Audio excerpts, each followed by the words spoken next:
Hello students, welcome विज्ञान world channel पे। उसके बाद आज हम करेंगे बेकिंग सोडा। अब हमने पिछली वीडियो में कवर किया था विरंजक चूर्ण और साधारण नमक। हम क्या कर रहे हैं स्टूडेंट्स, लवण परिवार हमारा टॉपिक चल रहा है, कॉन्टिन्यूटी में है वही। तो आज हम कर रहे हैं बेकिंग सोडा। तो बेकिंग सोडा मैं आपको बता दूं, NaHCO3 होता है। क्या होता है ये?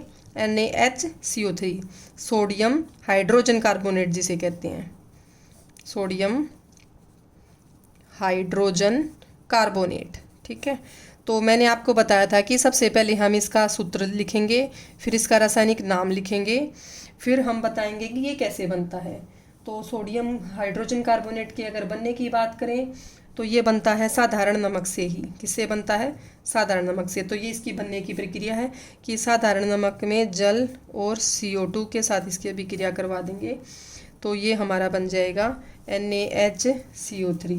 साथ में अमोनियम क्लोराइड भी बनता है, NH4Cl। तो ये आपको लर्न करनी होगी, ज़रूर याद करनी पड़ेगी। ये अमोनियम क्लोराइड है और ये है सोडियम हाइड्रोजन कार्बोनेट। ठीक है, तो ये है आपका बेकिंग सोडा। बेकिंग सोडा कहाँ इस्तेमाल होता है? मैं इसके उपयोग की बात करूँ, आपकी किचन में, आपकी रसोई में इस्तेमाल होता है। ये पकोड़े बनाने के लिए, करारे करारे जो पकोड़े बनते हैं बेकिंग सोडा से बनते हैं। और ज़्यादातर बेक्ड जो चीज़ें हमें बनानी है, जैसे केक बनाना है, ढोकला ढोकला आपने देखा होगा, तो उन सभी को बनाने में बेकिंग सोडे का इस्तेमाल होता है। ठीक है, तो जो ये बेकिंग सोडा है ये क्या करेगा, कैसे बनता है ये, इसको मैं आपको बताती हूँ। कि जैसे ये एक तो है एंटासिड के रूप में इस्तेमाल होता है, खाने की अम्लीयता को कम कर देता है, क्षारकीय प्रभाव है इसका। तो ये थोड़ा अच्छा भी है, उदासीनता करके अम्लीयता को कम कर देगा। ठीक है, और एक और इसका खास उपयोग बताती हूँ, ये सोडा अम्ल अग्निशामक में इस्तेमाल होता है। किसमें? सोडा अम्ल अग्निशामक। ठीक है, ये एक प्रकार के अग्निशामक होते हैं स्टूडेंट्स, जो घरों में इस्तेमाल किए जाते हैं कि किसी भी अम्ल और सोडा को मिलाने से आग बुझती है, तो ये अग्निशामक के रूप में इस्तेमाल किया जाता है। ठीक है, अब इसमें आपने देखा होगा इस अभिक्रिया में क्या है, जो ये है आपका NaHCO3। अगर आप इसको खाने में डालते हो तो खाने में जैसे ही आप इसको डालोगे, तो गर्म में ही डालोगे, कोई भी चीज़ बना रहे हो, ऊर्जा दे रहे हो, ऊष्मा दे रहे हो, तो ये टूट जाएगा गर्म में डालते ही। ये धावन सोडा Na2CO3 बन जाएगा इससे, और जल निकलता है और CO2 निकलेगी। ठीक है, तो जो ये CO2 निकलती है ना इसमें, ये किसी भी चीज़ को फुलाने में काम आती है। जैसे आपका केक फुला फुला होता है, ढोकला जो आपका फुला फुला होता है, ठीक है, तो ये उसको फुलाने में काम आती है। किसी भी खाने की चीज़ों को बेक्ड चीज़ें बनाने में इस्तेमाल होता है। तो ये CO2 की वजह से वो ऐसी फूली फूली बनती है, मुलायम बनती है, स्पंजी सी, जैसे स्पंज होती है। तो ये इसकी वजह से गर्म करने से ये टूट जाता है, CO2 निकलती है, उसकी वजह से मुलायम उभरा हुआ सा स्पंजी सा बनता है। ठीक है, तो उसके बाद हम करेंगे, अगर इसको पानी में मिला देते हैं तो उसके लिए भी एक अभिक्रिया होती है। इसको आपने जल में मिला दिया, NaHCO3 है, क्योंकि खाने की चीज़ों में जल में भी अक्सर मिलाया जाता है, तो जल में मिला दिया, तो जल में जो आयन होते हैं, हाइड्रोजन आयन, उसके साथ यह अभिक्रिया कर लेता है। यही कार्बन डाइऑक्साइड बनेगी, जल बनेगा, और कोई भी लवण बनेगा, सोडियम का लवण बनेगा कोई भी। ठीक है, तो ये हो गया आपका ये बेकिंग सोडा। तो बेकिंग सोडा आपको समझ आ गया होगा अच्छे से। इस बेकिंग सोडे को और क्या बोलते हैं हम? इसको बोलते हैं, ये होता है स्टूडेंट्स, बेकिंग सोडा एक आपका असंक्षारक क्षारकीय लवण है। ये तो मैंने आपको बताया ही है, इसकी जो नेचर प्रकृति होती है वो क्षारकीय होती है। तो ये असंक्षारक का मतलब कि ये जंग नहीं लगेगा इस पे, मतलब संक्षारण नहीं होगा। संक्षारण हम पहले चैप्टर में पढ़ चुके हैं। असंक्षारक क्षारकीय लवण, और वो भी कैसा है? दुर्बल होता है, कमज़ोर होता है, लेकिन क्षारकीय इसकी प्रकृति होती है। तो ये बेकिंग सोडा होता है असंक्षारक क्षारकीय लवण। उसके बाद आता है स्टूडेंट्स आपका धावन सोडा, जिसे बोलते हैं धोने का सोडा। तो धोने का सोडा जो है उसको कैसे लिखेंगे, उसका रासायनिक सूत्र और उसका जो है ये क्या होता है, रासायनिक नाम। रासायनिक सूत्र होता है इसका Na2CO3। ये मैं बार बार आपको बता रही हूँ, ये धोने का सोडा है और इसका नाम होता है सोडियम कार्बोनेट। क्या होता है इसका रासायनिक नाम? Sodium carbonate. ठीक है। तो अगर इसकी बनने की अभिक्रिया की बात की जाए तो जो ये मैंने दी हुई है कि ये वाली सोडियम हाइड्रोजन कार्बोनेट को गर्म करने से ये बन जाएगा, यही अभिक्रिया आएगी इसके बनाने में। ठीक है।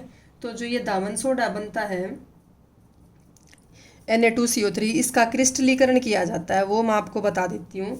इसमें जोड़े जाते हैं जल के अणु, तो 10 अणु इसमें जुड़ते हैं, तब इसके क्रिस्टल बनेंगे। Na2CO3 के क्या बनेंगे? क्रिस्टल। तो ये जो 10 के अणु, 10 जल के अणु जो इसमें मिल के ऐसे गुणा करके, मतलब गुणा का चिन्ह होता है ये डॉट, ऐसे लिखेंगे 10। ठीक है। ये 10 अणु हैं जल के, तो ये क्या बन गया? इसका क्रिस्टल बन गया सोडियम कार्बोनेट का। ठीक है। ये क्या दिखाते हैं जल के अणु की इसमें नमी है, आर्द्रता है सोडियम कार्बोनेट में। तो ये सोडियम कार्बोनेट का जो इस्तेमाल की हम बात करें तो कहाँ होता है इसका? ये धोने में, साफ सफाई में काम आता है स्टूडेंट्स। मेन बात आप याद रखना, मतलब चाहे कांच साफ करने में, साबुन बनाने में, ठीक है, कागज़ वगैरह बनाने में भी इस्तेमाल होता है। ठीक है। और उसके बाद घरों की साफ़ सफाई में, और एक और जो हम पढ़ते हैं कठोर जल और मृदु जल, तो कठोर जल की कठोरता दूर करने में इसका इस्तेमाल होता है। ये बात आप ज़रूर याद रखिएगा। कठोर जल जो उसकी स्थायी कठोरता को दूर करने के लिए इसका इस्तेमाल किया जाता है। ठीक है। एक होता है बोरेक्स। स्टूडेंट्स क्या होता है? बोरेक्स। बोरेक्स एक सोडियम का ही यौगिक है, ये भी साफ़ सफाई में ही इस्तेमाल किया जाता है। तो इस बोरेक्स को बनाने में भी धोने के सोडे का इस्तेमाल किया जाता है। तो ये हो गया स्टूडेंट्स हमारा धोने का सोडा। अब मैं एक और आपको बात बता दूं कि जो ये क्रिस्टल बनते हैं, जो क्रिस्टल या जल होता है, अगर आप इस सोडियम कार्बोनेट को, क्रिस्टल या रूप को आप गर्म कर देंगे, तो जैसे ही आप इसको गर्म करेंगे ना, ऐसे आपने हीट दे दी, इसे गर्म कर दिया, ऊष्मा दे दी, तो ये क्रिस्टल से जो जल के अणु है वो निकल जाते हैं, टूट जाते हैं, वो शुष्क रह जाएगा, उसकी आर्द्रता खत्म हो जाती है। ठीक है। तो जो क्रिस्टलन जल को हटाने की प्रक्रिया है वो यही है कि किसी भी आप परख नली में लेके इसे क्या कर देते हैं? गर्म कर देंगे। जैसे आपको मैं बात बताऊं कि कॉपर सल्फेट है, कॉपर सल्फेट का आपको सबको पता है कि इसका नीला रंग होता है। तो नीला रंग होता है, इसमें 5 जल के अणु होते हैं, उसकी वजह से ये क्रिस्टलीय रूप है इसका। तो इन 5 जल के अणुओं की वजह से नीला रंग आता है। लेकिन जैसे ही आप इसे हीट कर देंगे तो कॉपर सल्फेट अकेला रह जाएगा और 5 जल के अणु अलग से निकल जाएंगे। तो जो ये इसका नीला रंग है ये गायब हो जाएगा। क्या हो जाएगा? नीला रंग गायब हो गया, ख़त्म हो जाता है। लेकिन जैसे ही आप इसमें फिर से पानी डाल देंगे ना, परख नली में कॉपर सल्फेट में सुखा दिया आपने, इसको गर्म करने से ये क्रिस्टलीय जल उड़ गया वाष्प बन के। लेकिन जैसे ही आप पानी की 2 बूंद डाल देंगे फिर से आ जाता है वही नीला रंग। तो इस तरीके से होता है, ये क्रिस्टलीय रूप है जल के अणु जिसमें हैं, लेकिन उनको अगर हटाना हो आपको क्रिस्टलीय जल को, तो उसको आप गर्म कर दीजिएगा, किसी भी यौगिक से क्रिस्टलीय जल एकदम से हट जाएगा। ठीक है। तो ये हो गया आपका धोने का सोडा। उसके बाद एक आखिरी लवण परिवार में हमारा लवण बचा है, कौन सा? प्लास्टर ऑफ पेरिस, जिसे POP भी कहते हैं। क्या कहते हैं? POP, plaster of Paris. English में लिखते हैं ना, P से प्लास्टर, O से O, पेरिस से P। तो ये हो गया इसका रासायनिक नाम हो गया। और अगर इसके सूत्र की बात करें तो ये होता है स्टूडेंट्स, कैल्शियम का सल्फेट होता है, और हेमी का मतलब आधा, हाइड्रेट का मतलब जल, आधा जल का अणु होता है इसमें। ठीक है। तो ये हो गया आपका plaster of Paris. Plaster of अर्ध हाइड्रेट भी बोलते हैं, अर्ध मतलब आधा। तो ये बनता कैसे है? अगर इसके बनने की बात करें तो कैल्शियम सल्फेट डाईहाइड्रेट जो होता है, 2 जल के अणु जिसमें हो 2, इसको बोलते हैं जिप्सम। क्या बोलते हैं स्टूडेंट्स इसे? जिप्सम। तो जिप्सम में 1.5 अणु मिल जाता है जल का, 1.5, 1.5 अणु जल का मिल जाएगा जिप्सम में। ये मैं क्या बता रही हूँ, सॉरी, ये बता रही हूँ मैं, इसको सिंपली आप गर्म कर दीजिएगा तो उससे ये बनता है कैल्शियम सल्फेट, हेमी हाइड्रेट, ये बन गया आपका POP, और साथ में 1.5 जल का अणु निकल जाता है। लेकिन ये अभिक्रिया उल्टी भी हो सकती है, जो मैं अभी बता गई थी गलती से, कि ये जो 1.5 अणु है जल का, ये मिल जाए कैल्शियम सल्फेट हेमी हाइड्रेट के साथ, तो वापस जिप्सम भी बन जाता है। ठीक है। अब थोड़ी सी ये कन्फ्यूजन की बात आती है कि जो ये कैल्शियम सल्फेट है पीओपी में ये आधे अणु के साथ कैसे मिला। तो एक्चुअल में ये असल में ऐसा नहीं होता। असल में दो कैल्शियम सल्फेट मिलते हैं एक अणु के साथ, ठीक है। इसकी इस तरीके से बनता है कि दो हैं कैल्शियम सल्फेट और वो एक अणु के साथ जुड़े हुए हैं, ठीक है। किसके साथ जुड़े हुए हैं? एक अणु के साथ। समझ गए? इस तरीके से होता है ये कि भाई दो कैल्शियम सल्फेट ने मिलके एक अणु के साथ बनाया हुआ है। दो दो होते हैं क्रिस्टल इनके इकट्ठे, ना कि एक अणु नहीं, दो अणु होते हैं। तो ये हो गया आपका पीओपी। पीओपी में आधा जल का अणु है, जिप्सम में दो हैं। तो इसमें अगर 1.5 मिला दें तो जिप्सम बन जाएगा, जो कि मैं आपको रिवाइज करवा रही हूँ। अब इसका इस्तेमाल कहाँ किया जाता है? प्लास्टर ऑफ पेरिस का। आपको अच्छे से पता होगा स्टूडेंट्स, हाथ जब जैसे टूट जाता है तो कईयों के यहाँ प्लास्टर लगा देखा होगा। तो जो यहाँ प्लास्टर लगा होता है वो क्या है? वो यही पीओपी है, डॉक्टर जो लगाते हैं। एक आपने देखा होगा कि घरों की छत में साफ सुथरे से डिज़ाइन बनाए जाते हैं। तो वो जो डिज़ाइन बनाए जाते हैं वो भी किसके बनते हैं? इसी पीओपी के ही बनते हैं। मतलब सुंदर बनाने के लिए, टूटी हड्डियों को जोड़ने के लिए, ठीक है, इसका इस्तेमाल किया जाता है। किसी भी सतह को चिकना बनाने के लिए आपने देखा होगा कई जगह रोड पे खिलौने से रखे रहते हैं अलग प्रकार के, तो वो भी पीओपी से बने होते हैं, सफ़ेद सफ़ेद रंग के। तो सजावट की सामान बनाने में, खिलौने बनाने में, किसी सतह को चिकना करने के लिए इसका इस्तेमाल होता है। हड्डियों को जोड़ने के लिए, प्लास्टर बनाने में, ठीक है। तो ये जो है, और जो ये जिप्सम है ना, ये थोड़ा कठोर है। तो जैसे ही आप पीओपी में ये पानी मिला दोगे ना, ये पीओपी हो गया, पानी मिला दिया आपने, तो ये उल्टी अभिक्रिया हो जाएगी और कठोर सा जिप्सम बन जाएगा। तो जो वो पीओपी जो प्लास्टर होता है ना हाथ पे, तो वो एक तरीके से उसमें पानी मिल गया तो वो थोड़ा कठोर इसलिए हो जाता है बाद में, ठीक है।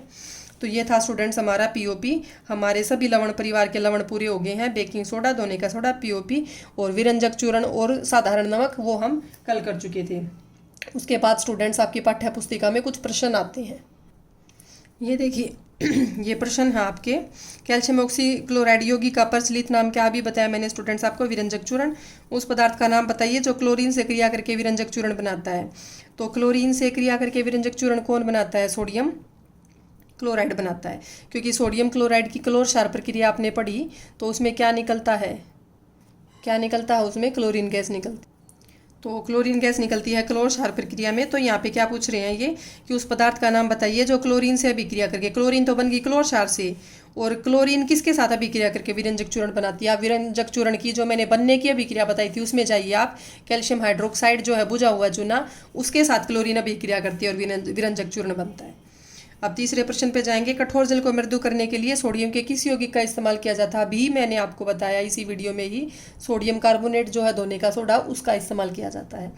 अगला है सोडियम हाइड्रोजन कार्बोनेट जो कि बेकिंग सोडा है, उसको गर्म करने पर क्या होगा? गर्म करने पर स्टूडेंट्स मैंने आपको बताया था CO2 निकलेगी, H2O निकलेगा और धोने का सोडा Na2CO3 बन जाता है, और वो CO2 ही इस्तेमाल होती है फुलाने के लिए, केक वगैरह को फुलाने के लिए। अगला है प्लास्टर ऑफ पेरिस की जल के साथ अभिक्रिया के लिए समीकरण लिखिए। अभी मैंने आपको बताया कि पीओपी की जल के साथ अभिक्रिया होगी तो जिप्सम बन जाएगा, उसमें 1.5 अणु और मिल जाएगा जल का। तो जैसे ही जिप्सम बनेगा वो थोड़ा कठोर हो जाएगा। तो ये थे आपके स्टूडेंट्स प्रश्न उत्तर, और ये हमारा सेकंड चैप्टर कंप्लीट हो गया है। इसके बाद कुछ अभ्यास के प्रश्न हैं वो हम अगली वीडियो में करेंगे। तो स्टूडेंट्स, अगर आपको ये प्रश्न उत्तर पाठ्य पुस्तिका के समझ आते हों और मेरी वीडियो अच्छी लगती हो तो प्लीज़ आप इसे सब्सक्राइब ज़रूर कीजिएगा। Okay, thank you.